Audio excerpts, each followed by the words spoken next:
This is the Wizard Magic Review Blackpool special. Wow. I'm Dave. I'm Paul. And let's get straight to it. Are you looking forward to Blackpool, Paul? Who's not looking forward to Blackpool? Come on. We are leaving today for Blackpool to set up the stand tomorrow and get it all sorted, ready for opening on Friday. 5 new releases on the Wizard, the World Magic Shop stand. Wizard Magic Review presenters will be there. And with that, I must mention Wayne Fox, who's so sorry that he can't be here today. He really wanted to be on the show. Wayne has new releases at Blackpool as well. I'm sure you'll see those on Wayne's social media. But come and see us on the stand as well.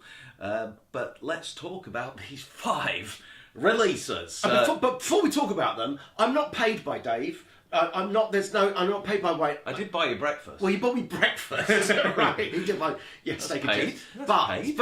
My opinion here isn't. I just want to make it clear that my opinion here isn't because I'm sitting next to him. Everything's brilliant. Everything's brilliant. Yeah. But it's not, okay? I'm going to be honest with everything I say. It's not a review. It can't be a review because we are biased. No, but I'm still going to be honest. You've seen the development of these projects. It's true, I have. So, first of all, I'm going to mention one that's actually been out before 8 years ago, but it is a new version of it. It's Mystery Solved 2.0. And this has been made and remanufactured by the TCC team, and it is the perfect size for a folded card. Yeah. Because when Mystery Solved, the first one, came out, I created it for what I still use it for to this day, which is a lottery ticket production. And I only ever wanted to use it for a kind of larger billet. People like Dan White have used it on TV for exactly that purpose as well.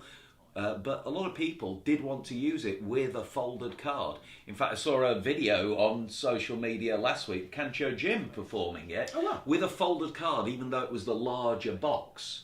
And a lot of people messaged me and said, oh, you know, it's a shame it's not the same size as a Mercury card, folded card. And now it has been designed specifically for purpose. It is also different in design, so it's not chamfered. It's a lot straighter. It's a thicker box. It looks more sort of crystal, actually. It does look classier than it did before. Yeah. Being that it's smaller means that it fits under a glass as well. So if you want to isolate it on the table, you can put it under something like a glass or a cup. So there's lots more advantages. I still use it exactly as I've always used it with the lottery ticket, but the fact that you can cover it up and it's there from the start makes it a lot easier to use, and I do now prefer the smaller box than the much larger box.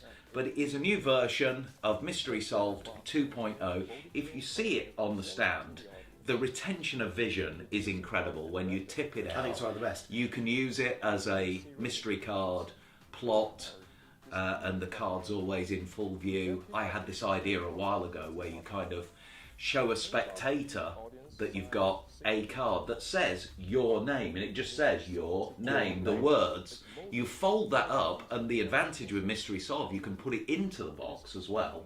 You put it in the box and then you leave it there, and then you finish a card routine for a spectator, and you say, wouldn't it be cool if that card in there had your name on it? Everybody would go crazy, right? And everybody in the audience is thinking, well, of course, not really, it's a joke. But then you actually tip it out, and it kind of fools the audience, kind of like a McCormickle prediction style thing, at the same time as fooling the spectator. So that was kind of like a plot that I had. I posted that video, the original Mystery Solved, years ago, but that's a really cool routine that you can do with it. It's Mystery Solved 2.0, which is out at Blackpool 2023. Very cool. And next I'm going to mention the inversion holder. So this is something that I've used for about 6 years, but I had a very primitive version of it.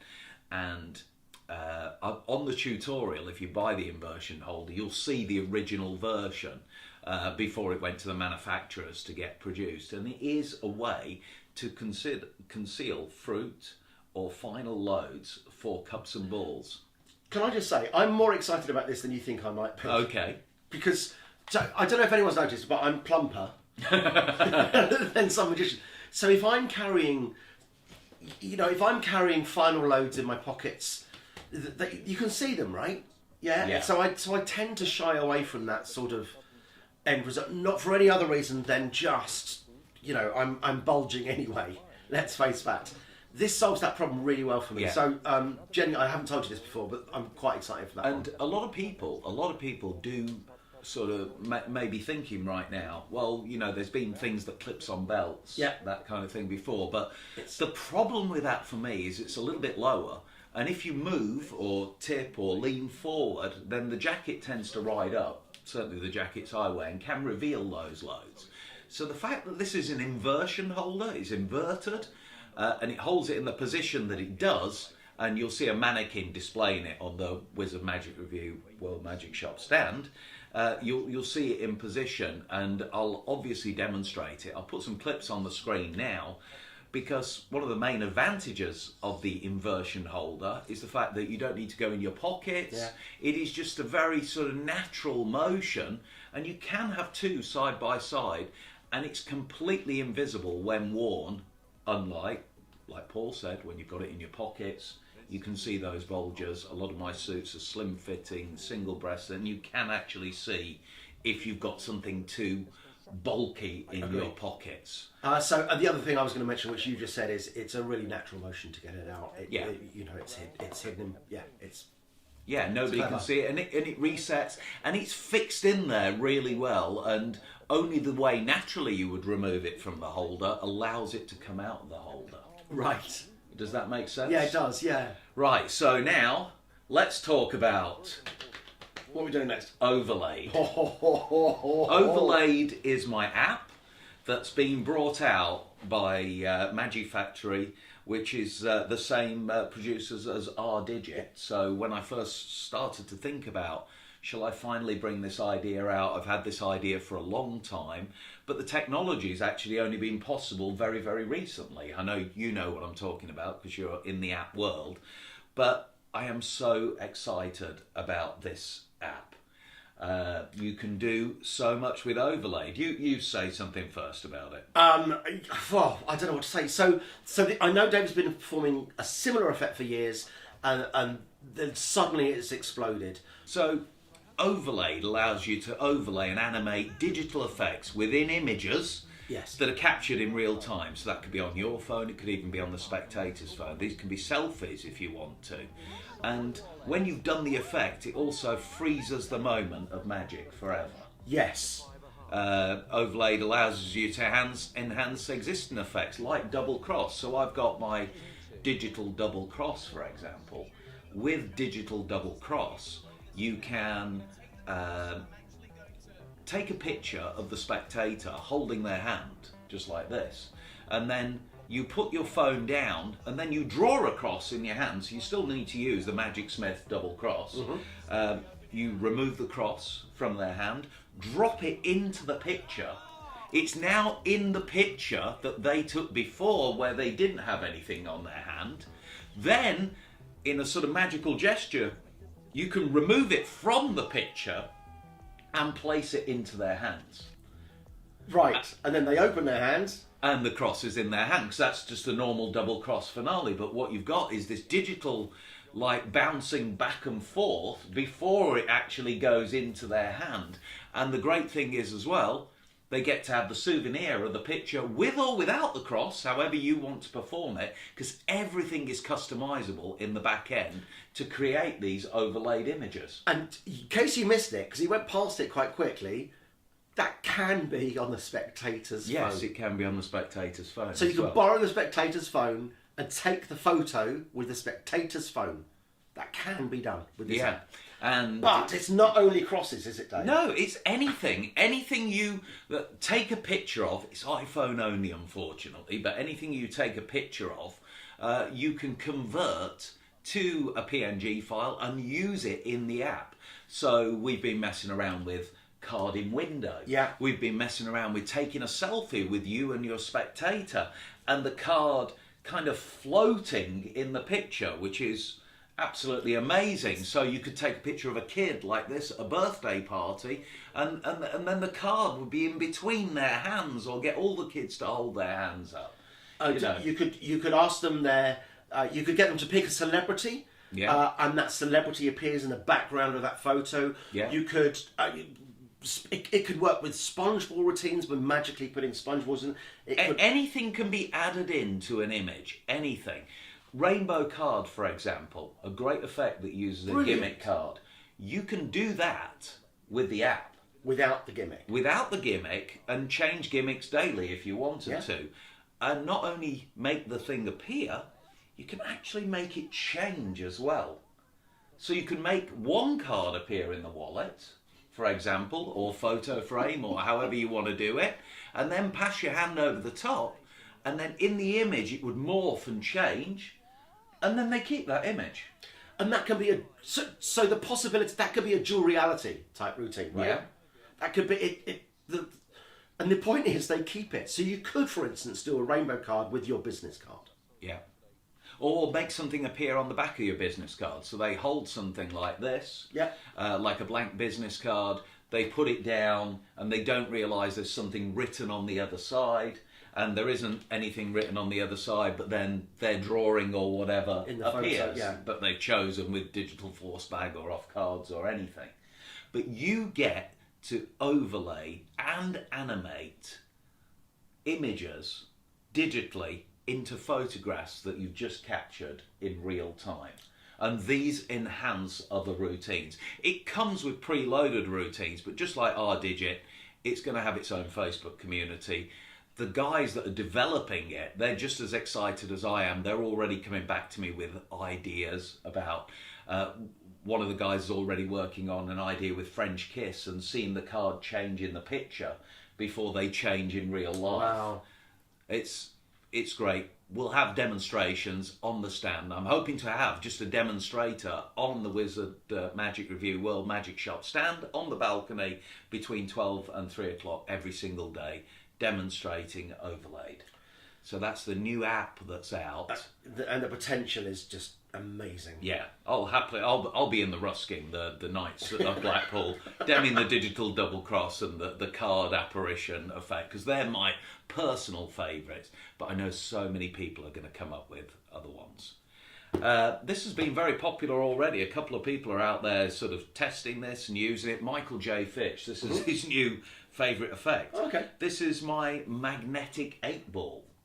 So, magnetic 8-ball.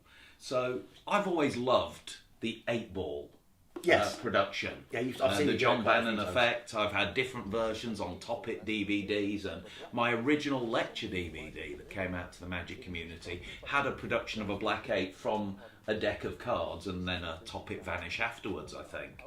But I've always loved the 8-ball. I've never been a fan of the sort of 8-ball holders that are out there that you have to sort of push your thumb into, and there's always that extra force, and it's always seems to telegraph it a little bit more, and the elbows need to go up. And also other holders that hold things with sort of wire downwards, and you pin it onto your jacket and they can rip the lining of your suit. So I created, along with the TCC team, something that I've had for 10 years, right? And I'm not just saying that. If you buy this, because I know a lot of magicians, when they bring out products, they go, I've been doing this 10 years. And I'm the same. I look at it and go, show me the evidence. Well, on the trailer, on the tutorial rather, you'll see the YouTube video that I put up 10 years ago at World Magic Shop. I look completely different. I'm not wearing glasses, and I'm actually showing the 8-ball and talking about this is an idea, I've been using it, and we might bring it out one day. That was 10 years ago. But now the TCC team have brought this to reality. That is the magnetic 8-ball. It's made from a real 8-ball. So when you drop it on the table out of a pen cap or however you want to use it, I love the solid and stretch, because with the solid and stretch effect, you take the pen cap off, or the spectator's signing a card, then they discover that the pen cap is solid, and then you drop it out of the pen cap that's solid, implying there's something in there, and then you say, how did that fit in there? And then you stretch the pen cap. I'll be demming that on the World Magic Shop stand. But this is the magnetic 8-ball. The main advantage with it is the steel is so smooth. You don't need to push it. It just literally glides out from its hiding place. You just literally roll your hand on your jacket. And it comes with a magnet which is encased in leather And whether you have it under a waistcoat like I do all the time or in the inside of your jacket, it's perfect for holding out an 8-ball. That is the magnetic 8-ball. Yeah, there's nothing to see there, is there? There is nothing to see. If you really knew what you were looking for, you might go, oh, I think I can see something, but nobody does. There might be a slight discoloration, but that is the gimmick side there. And you can't see anything, but that is the gimmick side where the magnet attaches. I'll be demonstrating all these products on the World Magic Shop stand. And like I said, the app demonstrations will only be 12 till 3. I think Henry White's going to be doing those as well. Oh, bless him. I've tried Good to man. rope him in and get that sorted. Now, finally, here we go. It is the follow-up to the 52 to 1 deck. How does that get any better? Well, the odds have increased. It is the accumulator deck. It's called the accumulator deck because, as I say on the trailer, the odds have increased. Yeah. And It's no longer 52 to 1, it's impossible. yeah, yeah, it was always impossible. When Wayne came up with the original, it was mind-blowing. Then I came up with the deck, the gimmick deck. This is another completely different gimmick deck. It's the same cards as 52 to 1, which is useful because if you've performed 52 to 1 all these years, you don't need to learn any different cards. Right. But the difference with the routine is you can do the normal 52 to 1 effect, so you lose nothing, but what do you gain?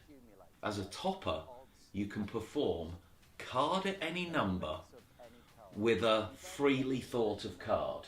In the same way that you think of a card in the 52 to 1 deck and the spectator is convinced that they're thinking of a card from a deck of 52, it's exactly the same. They name any number and the card is at the number when you count down. To make it even clearer. An audience met, so those cards are, you spread some cards, everyone is different. They're all different. They're all different, okay? Someone comes up, they look at that spread of cards and they think of one of those cards. They never write it down. They never tell anyone. They think of that card. Someone else names a number. You deal to that number. And the card's at that number. Clearly take that card out. That's their card. What card were you thinking? You turn it over, it's their card. That's exactly fair. It's the follow-up to the 52. I prefer to perform it as a follow-up to 52 to 1. Yeah. So I like to get one spectator to look at a red card, one looks at a black card. When you spread the cards, and then the first person's card, you cut to it, or they can cut to it, just like 52 to 1.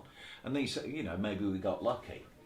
Let's try something else. You named a number. What was the number you named? And then you count down, and the card is at that number. The guy on the every time I've done it, it gets amazing reactions. The guy on the trailer, it was at a wedding, and he literally followed me around all day. He's like ran away, going, no, Yeah. No way, get the hell out of my house. It was like Harrison Ford on the Blaine special. It was incredible. He was just going, no, that can't be done. And when the camera had finished rolling, it didn't stop there. He was on me all day going, how can you do that? I was just thinking of it. She named a number and it was there. That can't be done. You didn't do anything. I watched you counting. So card at any number is called the Holy Grail for a reason, right? Yeah. Because it is ridiculously impossible. But And it created by David Berglass, who sorry, I should have credited. I was talking to the other night, and he did create the Holy Grail. It's like, if you can do that, that's unbelievable. But normally you say name a card, name a number. Yeah. Now you're saying think of a card. So yeah, think of one, and they think they're thinking of any card. So I might be biased, but I think that in a spectator's mind is a little bit stronger because you've not even told them the card. Yeah. They're just thinking of it. It's a miracle. This is a miracle. And as David said, you can perform the 52 to 1. So you can perform all of the effects that come with 52 to 1 with this. So this can be the tossed out effect. You can do the stand-up tossed out deck. You can do. So all of the things that came with 52 to 1 plus thought of card at any number. Yeah. I mean, it doesn't. And I'll be demming it on the stand. You'll see how it plays. You'll see how it's done. It's not a pipe dream. You will see me do it. Come and see it on the stand. Come and watch it like a layman, and you'll see how it how you'll react to it. There's a lot of products there. Blackpool is going to be very exciting. Wayne has some releases as well. It's a shame he couldn't be here. Yeah, he's got his a brand new version. It is incredible. I wish he was here to talk to about it, but I'm sure Wayne will be doing videos on his own social media, so check that out. He's got a Crazy Man's Handcuffs effect, which It's is superb. Yeah, with a gimmick, with a gimmicked Crazy Man's Handcuffs. But a worth it gimmick, right? That looks like the bands just melt through each other. We came down to see him performing it at the show at the Magic Circle. His I Know London. Yeah. He got a standing ovation for Yeah, he that did. set. So that was his painting with all the reveals in it. I'm sure he'll talk you through that. He's kind of combined his two passions, magic and art, together. That is going to be out. And then he's got a new twist on the light heavy. But I'll let you tell. Go and see Wayne. Come and see him. We're all on the same stand. We're all going to be there on the World Magic Shop Wizard Magic Review stand at Blackpool 2023. I can't wait. Yeah, I'm not surprised. What are you most looking forward to at the convention? Saturday night. The competition. The competition. Yeah. That's mine too. Yeah. I am intrigued gotta by be that. The lecturer that's coming to talk about getting more gigs and that kind of thing. There's a lot of chatter about him on Facebook. I haven't seen that. I'll look that up. Yeah, I think he's a controversial character, but I think he might just turn up and people might just go, well, hang on, he is doing it. He does know his stuff, but he's one of those things. He sort of motivates people, but kind of butts heads at the same time on social media. Part of the reason I hardly go on Facebook these days. But that's going to be a highlight, I think, for all the right or all the wrong reasons. But I'm really looking forward to the competition on the Saturday night. I think that's going to be the highlight of the whole weekend. Well, I'm there for the Saturday night and there for the Sunday only. Right. So Saturday night, Sunday. So but I'm not going to be on the stand. But if you see me around, come and say hello. You are going to be on the stand. Well, I'm going Didn't I tell you? No, you did not. I need to I go. need a break. But do come and say hello. It'd be lovely to chat. Thank you so much for watching the Wizard Magic Review Blackpool special. We are going to get in the car, we're going to get loaded, and we are going to set off to Blackpool. Until then, I'm Dave. I'm Paul. We'll see you next time at Blackpool. Yeah!